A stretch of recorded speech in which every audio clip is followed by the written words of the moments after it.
Assalamualaikum warahmatullahi wabarakatuh. Alhamdulillahilladzi ja'ala Ramadana syahrus siyami lil mu'minin. Wassalatu wassalamu ala sayyidina Muhammadin imamil muttaqin wa ala alihi wa sahbihi al-mujahidin at-tahirin, amma ba'd.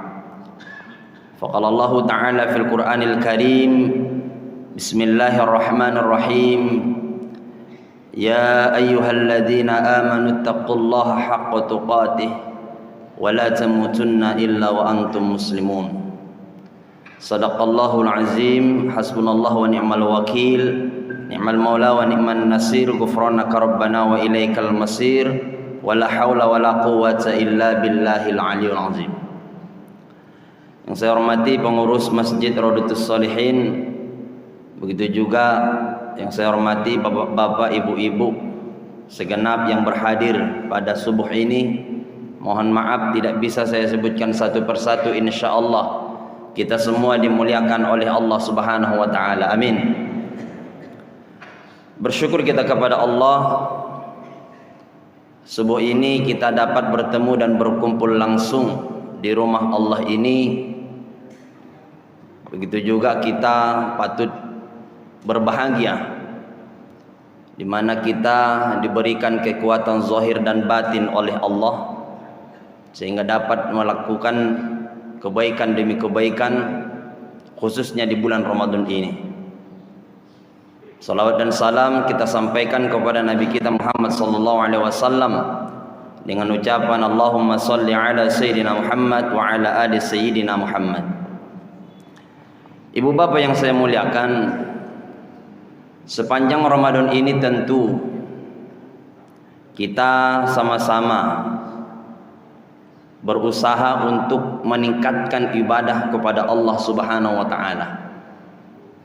Baik itu dengan qiyam Ramadan, tadarus Al-Qur'an, berbagi kepada orang miskin, kepada orang-orang yang memang membutuhkan pertolongan.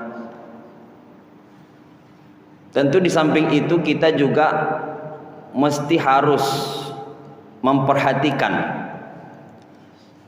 jangan sampai apa yang sudah kita kerjakan khususnya di bulan Ramadan ini dirusak oleh sifat-sifat yang ada dalam diri kita. Karena mohon maaf, banyak di antara kita ini ketika sudah melakukan amal ibadah sehingga dia merasa bangga dengan ibadah yang ia lakukan, begitu nanti bertemu dengan Sang Maha Pencipta, lalu pun dia menuntut dengan mengatakan, Ya Rabb, mana pahala puasa saya, mana pahala salat saya, mana pahala infak sedekah saya, mana pahala haji saya. Mereka tidak diberikan nilai kebaikan apapun, karena ketika hidup di dunia dia memang beramal ibadah, tapi di sisi yang lain dia merusak ibadahnya itu sendiri. Maka inilah yang akan menjadi pokok pembahasan kita pada pagi ini, yakni hal-hal yang dapat merusak ibadah seseorang.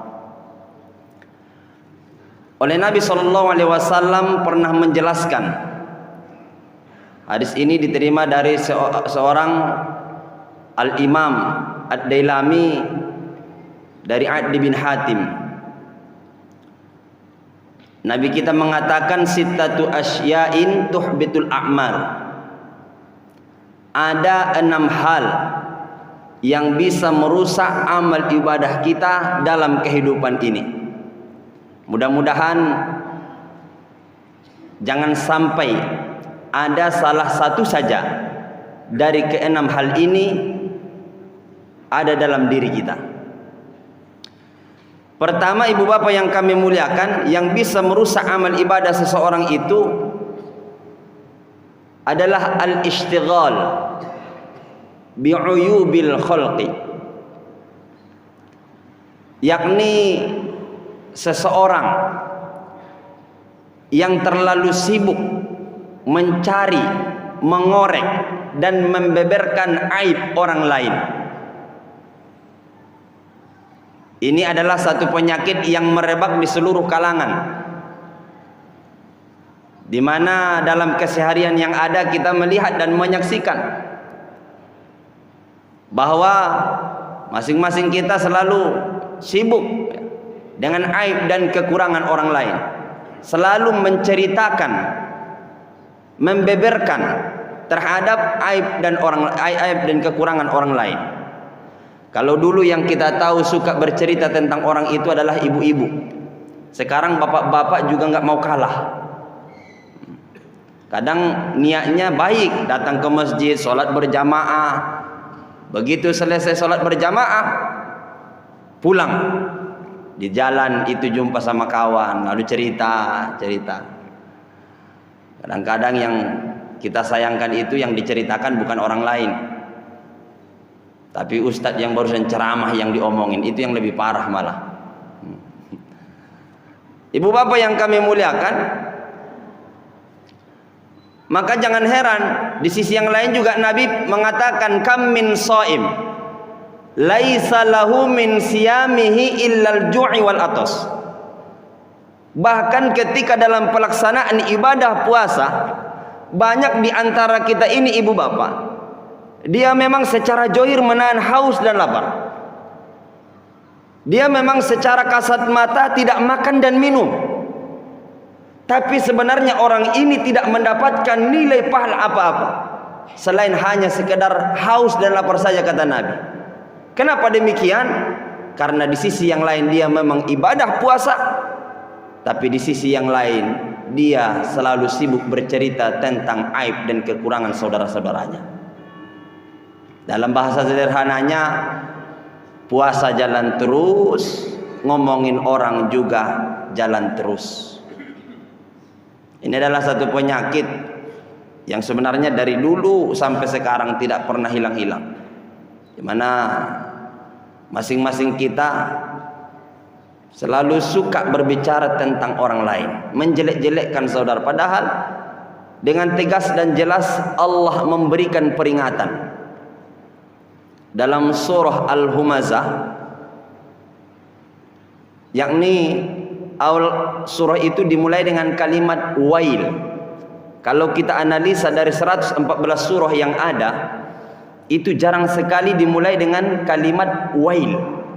Bahkan cuma dua sebenarnya. Pertama adalah surah Al-Mutaffifin, yang kedua adalah surah Al-Humazah ini. Al-Humazah memulai kalimatnya dengan wailul likulli humazatil lumazah. Benarnya dalam tafsir wail ini adalah dia merupakan satu nama lembah yang berada di dalam neraka Hutomah. Merupakan satu tempat yang akan diperuntukkan bagi mereka yang humazatil lumazah, yang suka mencela, mengumpat ataupun menghina, menjelek-jelekkan orang lain, baik dengan lisannya maupun dengan perbuatannya. Nah, orang yang seperti ini, mereka akan ditempatkan dalam satu tempat nerakanya Allah yang bernama neraka Hutomah. Di neraka Hutomah ini masih banyak cabang-cabangnya lagi. Di dalam satu pendapat sampai ada 70 tempat berada di neraka Hutomah ini sesuai dengan keburukannya masing-masing. Nah, di antara sekian banyak, bahkan 70 lembah sebenarnya, salah satunya itu adalah nama lembahnya itu Wail. Mereka yang dimasukkan ke sini adalah yang ketika hidup di dunia suka menjelek-jelekkan orang lain, baik dengan lisannya maupun dengan perbuatannya. Yang panas daripada neraka Hutomah ini, Bapak Ibu yang kami muliakan, Allah jelaskan dalam surah Al-Humazah itu adalah allati tattali'u 'alal afidah. Ketika seseorang itu dimasukkan ke dalamnya, maka langsung menembus, panasnya itu langsung menembus alal afidah. Karena kan dalam diri kita ini bagian luar yang ini namanya sadar, dada. Di dalam dada ini ada namanya qalb, hati. Di dalam hati itu ada namanya fuad.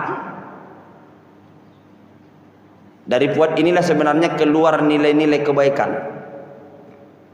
Jadi ketika kita hendak melakukan segala sesuatu, itu biasanya nurani kita berkata itu.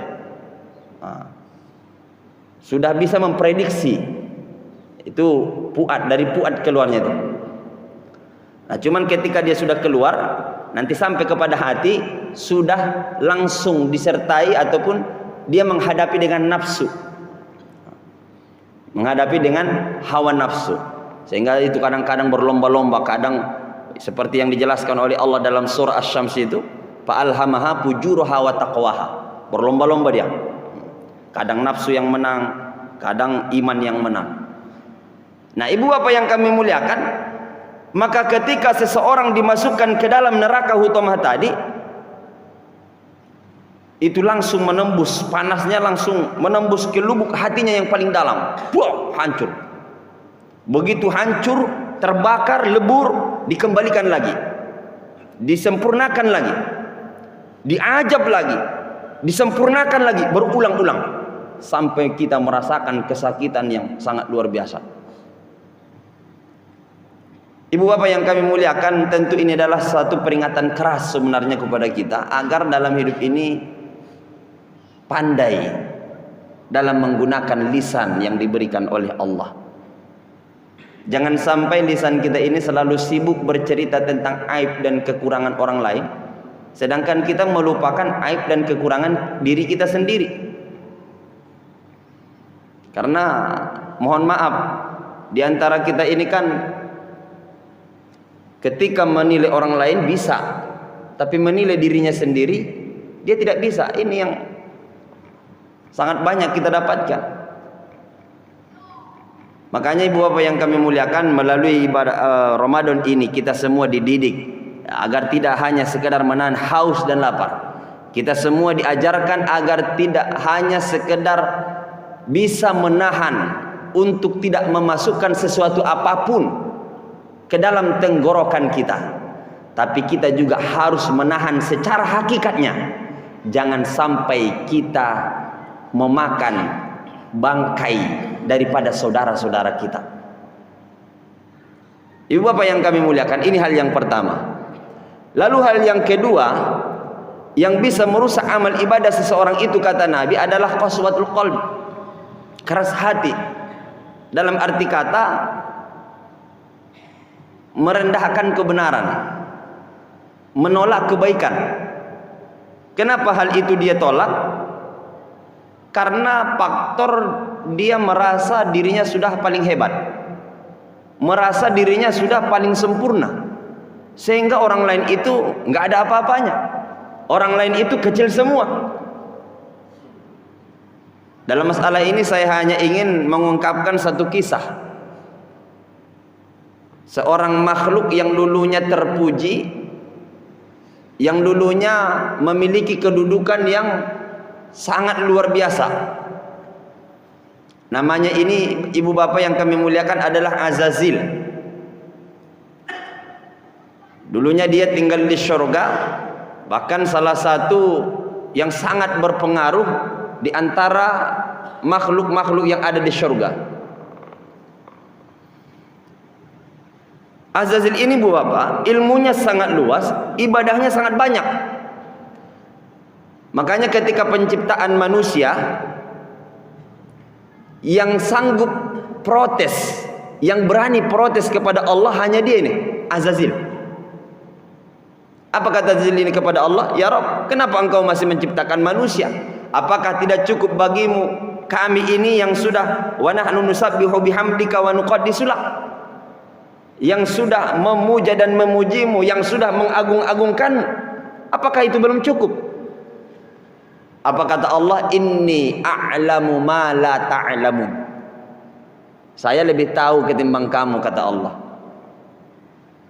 Nah, dalam arti kata ibu apa yang kami muliakan, dalam hal ini kita semua diingatkan bahwa sebenarnya Azazil ini bukan makhluk yang sembarangan. Kenapa dia bisa protes? Karena memang sudah banyak yang ia lakukan, ilmunya sangat luas, puja-pujiannya kepada Allah sangat banyak. Nah, ketika Allah menciptakan manusia yang bernama Adam, diperintahkanlah kepada seluruh makhluk yang ada untuk memberikan penghormatan. Semuanya serentak memberikan penghormatan kepada Adam. Karena dengan segala kesempurnaan yang ada yang diberikan kepada kita manusia, itu mengalahkan dengan apa yang dimiliki makhluk-makhluk lain. Karena memang kita manusia ini kan adalah makhluk yang sangat sempurna dibandingkan makhluk lain. Makanya Allah memerintahkan kepada makhluk lain untuk memberikan penghormatan kepada kita, bukti bahwa manusia adalah makhluk terbaik dari antara makhluk yang ada ini. Semuanya serentak memberikan penghormatan. Tapi ada seseorang Bapak Ibu yang secara dengan tegak mengangkat kepalanya, membusungkan dadanya. Dia menolak untuk memberikan penghormatan kepada Adam. Kenapa dia menolak? Karena dia merasa paling senior, merasa sudah banyak berbuat. Sampai-sampai dia berani mengatakan, nggak mungkinlah saya hormat sama dia. Saya ini kan ana khairum minhu, saya lebih baik dari dia ya Rabb. Saya lebih hebat dari dia, saya sudah banyak berbuat. Dia kan baru anak kemarin sore. Masa saya harus hormat sama dia? Dialah yang hormat sama saya. Pada saat itu Allah langsung murka. Ukhruj ya la'in. Keluar engkau wahai yang terlaknat. Di sini bukanlah tempatnya orang yang membanggakan diri. Apa yang terjadi Bapak yang kami muliakan? Setelah Allah murka, seluruh fasilitas yang dia nikmati di surga, termasuk nama yang diberikan kepadanya, itu dilepas seketika. Namanya dari nama yang sangat mulia, Azazil, begitu dia terusir, namanya langsung berubah iblis laknatullah alaih. Nggak tanggung-tanggung. Yang bisa kita ambil pelajaran di sini adalah bagaimana ibadahnya banyak, ilmunya sangat luas, tidak ada nilainya seketika dalam pandangan Allah karena dalam dirinya ada sifat merasa paling baik. Dunia ini Bapak yang kami muliakan sebenarnya hukuman kepada Nabi Adam. Hukuman. Karena dengan segala upaya dan kelihayan daripada iblis ini, akhirnya dia bisa menjerumuskan Nabi Adam sehingga Nabi Adam dihukum di dunia ini. Cuma ketika kita juga sebagai anak keturunannya banyak yang tidak sadar terhadap peristiwa sejarah yang sudah lampau, yang dialami oleh makhluk-makhluk sebelum kita. Bahwa kita semua ini kan mohon maaf bercita-cita ingin masuk surga. Bercita-cita ingin masuk surga. Tapi pada prakteknya, pada kenyataannya kita selalu menggambarkan, menerjemahkan bagaimana sikap makhluk yang pernah terusir dari surga. Makanya Ibu Bapak yang kami muliakan, dalam kehidupan ini kita jangan merasa sudah banyak berbuat. Jangan pernah merasa paling hebat dari yang lain. Karena ketika kita merasa paling hebat dari yang lain, maka siap-siaplah pada saat itu Allah akan menghinakan kita. Tentu hal ini tidak kita inginkan. Yang membuat kita terhina sebenarnya bukan orang lain. Yang membuat kita tidak ada nilainya sebenarnya orang lain tidak ada pengaruhnya. Hanya diri kita sendirilah yang akan menentukan posisi kita. Apakah kita akan mendapatkan posisi yang tinggi, atau apakah kita mendapatkan posisi yang hina dalam pandangan Allah. Maka Bapak Ibu yang kami muliakan, saya selalu memesankan di mana-mana, bahkan terakhir beberapa hari yang lalu saya mengatakan secara live di TVRI, menjadi orang baik silahkan, menjadi orang hebat tafadhol, tapi merasa lebih baik, merasa lebih hebat, merasa lebih sempurna dari yang lain, itu yang tidak dibenarkan dalam agama kita. Ini pelajaran kedua. Lalu yang ketiga Ibu Bapak yang kami muliakan, yang bisa merusak amal ibadah kita itu adalah hubbud dunia, terlalu cinta kepada dunia. Saya mengatakan terlalu di sini karena cinta dunia boleh, nggak dilarang. Silakan cinta dunia, cinta harta, cinta pangkat jabatan, cinta kendaraan yang mewah, cinta pakaian yang bagus-bagus. Cuma yang ingin kita sampaikan adalah jangan jadikan dunia ini sebagai tujuan hidup, tapi jadikanlah sebagai sarana untuk mendekatkan diri kepada Allah. Karena mohon maaf, banyak di antara kita ini yang orientasi hidupnya sudah berubah,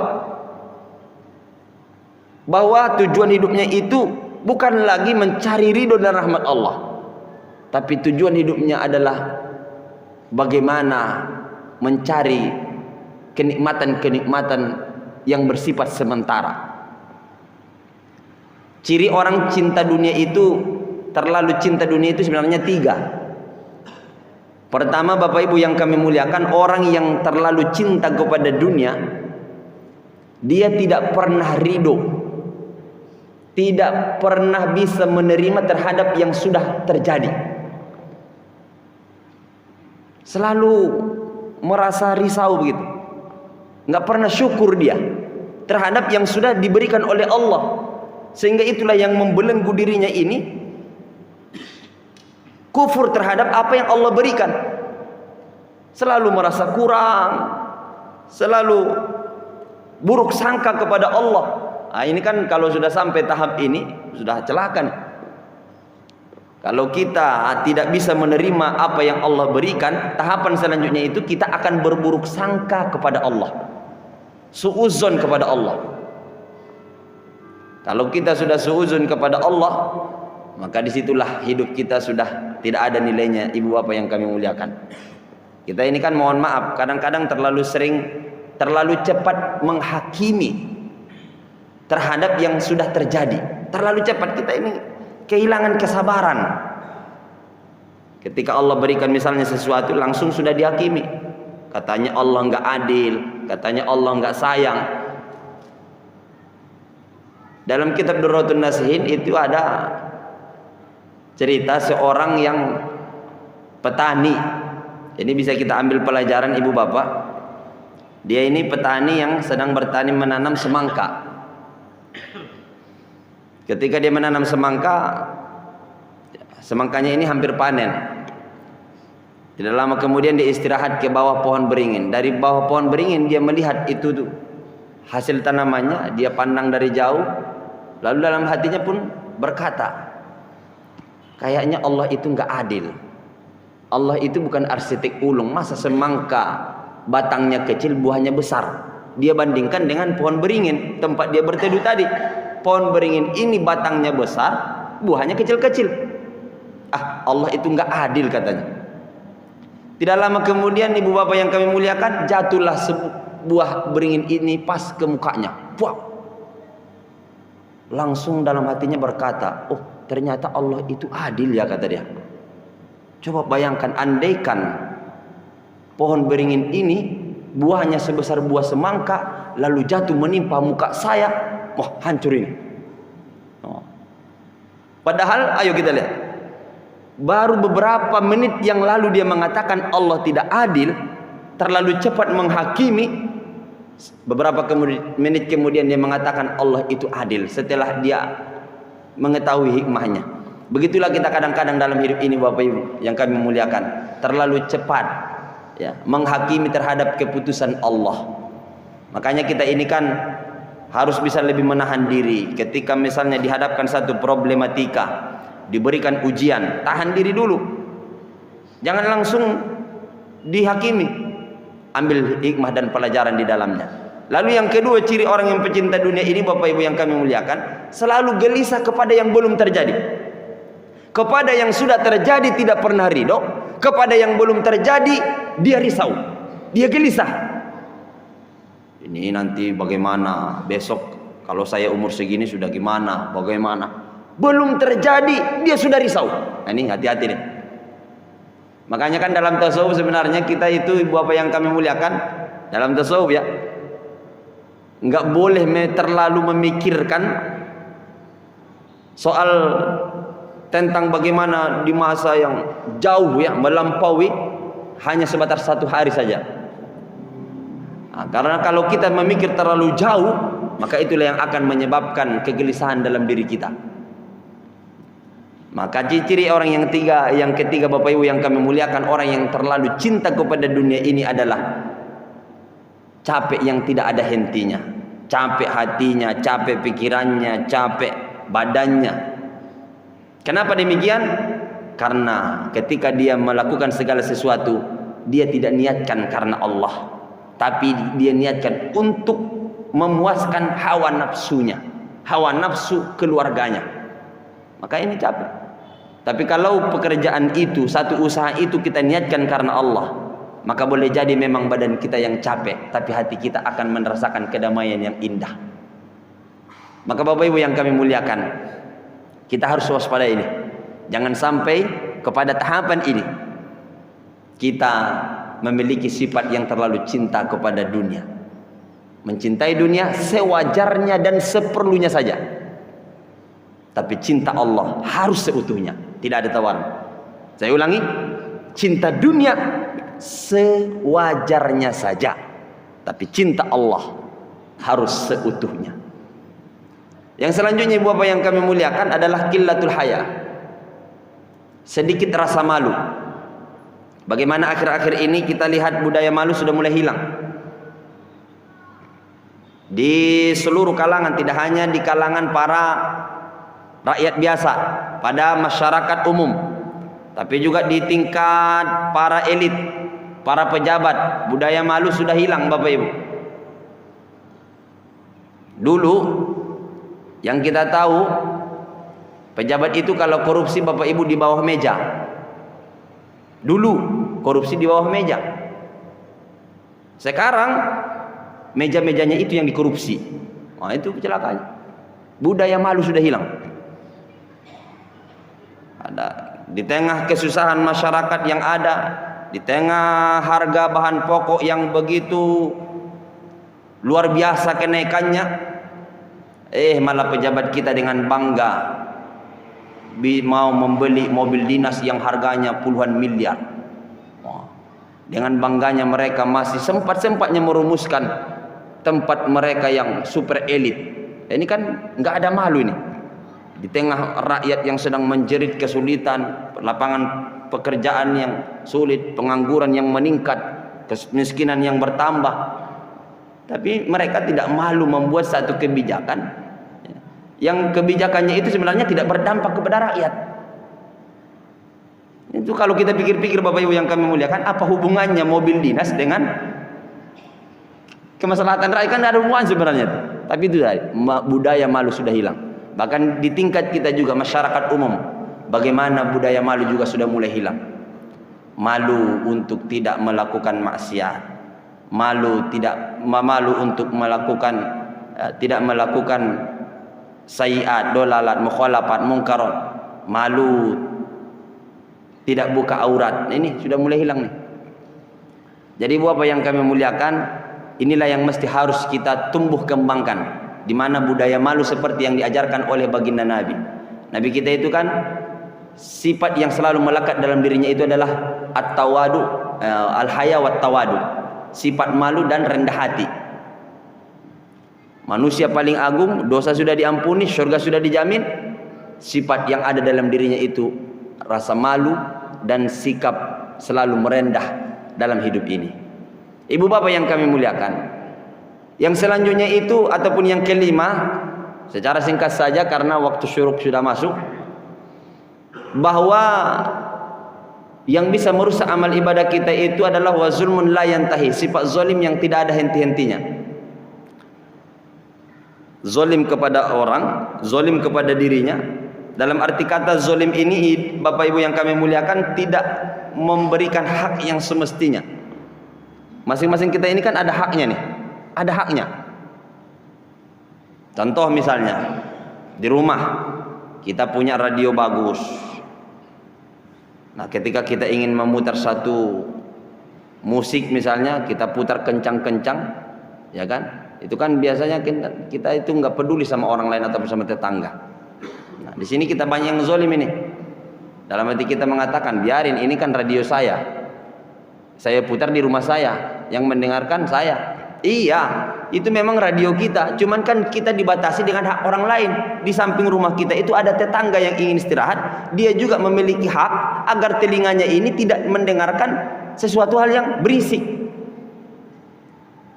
Nah, artinya apa ibu bapak yang kami muliakan?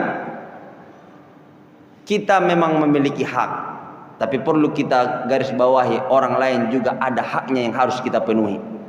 Bahkan dalam satu riwayat pernah Abu Hurairah itu datang melapor sama Rasul, "Ya Rasul, ada sekelompok manusia saya lihat ibadahnya hebat, puasanya mantap, sholat malamnya nggak pernah tinggal.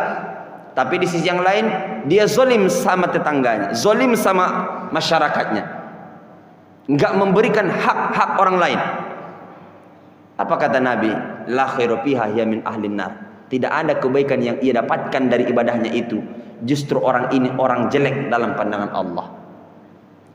Jadi Bapak Ibu yang kami muliakan, ini yang mesti harus kita perhatikan. Jangan sampai ada hak orang lain yang kita remehkan dalam hidup ini. Boleh jadi memang orang itu tidak bisa menuntut kita di dunia ini, tapi yakin dan percayalah mereka akan menuntut nanti di pengadilannya Allah Subhanahu wa taala. Yang dalam pengadilan itu ibu bapak, tidak ada satu perbuatan pun yang akan terlewatkan. Kalau di dunia ini boleh saja kita menghindar ya, dari pengadilan-pengadilan yang ada, kita bisa berlindung. Tapi di akhirat Bapak Ibu yang kami muliakan, di situ nggak bisa berlari. Sekecil apapun yang kita lakukan akan dipertanggungjawabkan. Pengadilan akhirat itu kan nggak seperti pengadilan di dunia ini, Pak. Di dunia ini banyak pengadilan. Itu kalau kita lihat di mana-mana kantor pengadilan berserak. Di mana-mana kantor pengadilan. Tapi sulit mencari keadilan. Nah inilah dunia ini.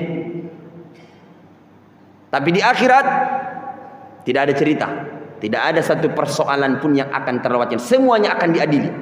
Semuanya akan dipenuhi hak-haknya. Ketika kita dengan bangganya berjalan menuju surga dengan gagahnya. Tapi tidak lama kemudian kita dipanggil. Ada orang yang protes, "Ya Rob, dia memang ahli sholat, dia memang ahli puasa, ahli zakat, ahli sholat malam, ahli baca Quran. Tapi ya Rob, saya memiliki hak tidak ditunaikan. Zalim dia kepada saya." Dipanggil kita Bapak Ibu. Di situ nggak berlaku lagi dirham, nggak berlaku lagi dinar, nggak berlaku lagi rupiah. Yang berlaku adalah pertukaran amal ibadah. Untuk memenuhi hak-haknya, diambillah nilai kebaikan kita lalu ditimpakan kepadanya. Kalau kebaikan kita sudah habis, dosanya yang akan dicabut lalu ditimpakan kepada kita. Dan inilah golongan orang yang muflis, bangkrut kata Nabi. Bapak Ibu yang kami muliakan, ini harus kita perhatikan betul. Jangan sampai sesuatu hal daripada hak orang lain karena tidak terpenuhi lalu mengakibatkan kita akan dimasukkan ke dalam satu tempat yang semua kita tidak menginginkan dirinya, yakni nerakanya Allah Subhanahu wa taala. Yang terakhir adalah tulul amal. Terlalu panjang angan-angan. Terlalu panjang angan-angan di sini ibu bapak yang kami muliakan, selalu sibuk menginginkan segala sesuatu, berandai-andai kepada sesuatu yang belum pasti. Bercita-cita kepada yang sulit untuk dijangkau. Sedangkan waktu yang hari ini yang miliki dibuang dengan sia-sia. Ingin berharap mendapatkan burung yang terbang tinggi jauh di angkasa, sedangkan pun yang ada di tangannya cepat-cepat dilepaskan. Kebanyakan kita kan demikian ibu bapak. Bahkan itulah sebabnya banyak di antara kita yang ketika dalam beribadah sendiri sering kacau. Nggak usah jauh-jauh, misalnya seperti sholat zuhur misalnya. Iya, kalau sholat di masjid enak, tinggal ngikut imam. Imam ruku, kita ruku, imam sujud, kita sujud. Yang lebih bahaya di rumah, misalnya ketika kita sholat dalam keadaan sendiri, itu bisa kita lihat itu takbir pertama masih aman, Allahu Akbar.